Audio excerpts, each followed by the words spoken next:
নমস্কার বন্ধুরা, সকলে নিশ্চয়ই ভালো আছেন। তো আজকে আপনাদের সঙ্গে শেয়ার করতে চলে এসেছি তড়কা কিভাবে করলাম।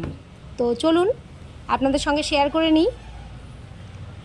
এর জন্য আমি এক প্যাকেট তড়কা নিয়ে নিয়েছি, আর তড়কার ভেতরে যে মশলাগুলো আছে সেগুলোকে আমি আলাদা সাইডে বের করে রেখেছি।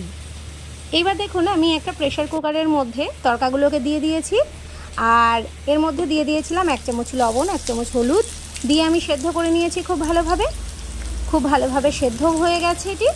এবার আমি গ্যাসের ওভেনে কড়াইটা বসিয়ে দিয়েছি। কড়াইয়ের মধ্যে দিয়ে দিয়েছি 2 চামচ সরিষার তেল, আর একটা বড় সাইজের পেঁয়াজ কুচিয়ে দিয়ে দিয়েছি। পেঁয়াজটাকে একদম জিরি করে কুচিয়ে দিতে হবে। আর এর মধ্যে দিয়ে দিয়েছি 1 চামচ লবণ, পেঁয়াজটা যাতে নরম হয়ে যায়। এর মধ্যে দিয়ে দিয়েছি 8 কোয়া মতো রসুন কুচি, দিয়ে দিচ্ছি 3টে কাঁচা লঙ্কা কুচি। আপনারা ঝালটা আপনাদের পরিমাণ মতো দিতে পারেন। 3টে কাঁচা লঙ্কা আমি কুচিয়ে দিয়ে উপকরণগুলোকে ভালো করে নাড়াচাড়া করে নিচ্ছি।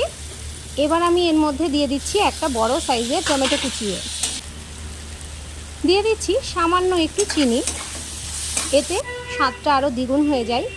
এইবার আমি সেদ্ধ করে রাখা তড়কাটা এর মধ্যে অ্যাড করে দিচ্ছি। ভালো করে নাড়াচাড়া করে নেব।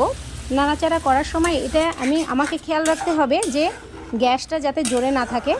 একটু মিডিয়াম সাইজে দিয়ে দেব। মিডিয়ামে দিয়ে আমি ভালো করে নাড়াচাড়া করে নেব। তড়কার ভেতরে যে মশলাগুলো আমি সাইডে রেখে দিয়েছিলাম সেই মশলাগুলো এবার আমি একে একে অ্যাড করে দিচ্ছি। এর মধ্যে আমি দিয়ে দিচ্ছি কসুরি মেথি, ম্যাশ করে দিচ্ছি। এবার আমি ভালো করে নাড়াচাড়া করে নেব। তড়কাটা একটু শুকিয়ে নেব, তাহলে খেতে ভালো লাগবে। এই তড়কা একদম রেডি হয়ে গেছে। আপনারা রুটির সাথে, নানের সাথে, পরোটার সাথে, যে কোনো কিছুর সাথে আপনারা খেতে পারেন। তো অবশ্যই বন্ধুরা ট্রাই করে দেখবেন আপনারা, আর কেমন লাগলো অবশ্যই জানাবেন। ভিডিওটি ভালো লাগলে লাইক, কমেন্ট, শেয়ার করবেন, পেজটিকে ফলো করবেন। সকলে ভালো থাকবেন, সুস্থ থাকবেন। টাটা।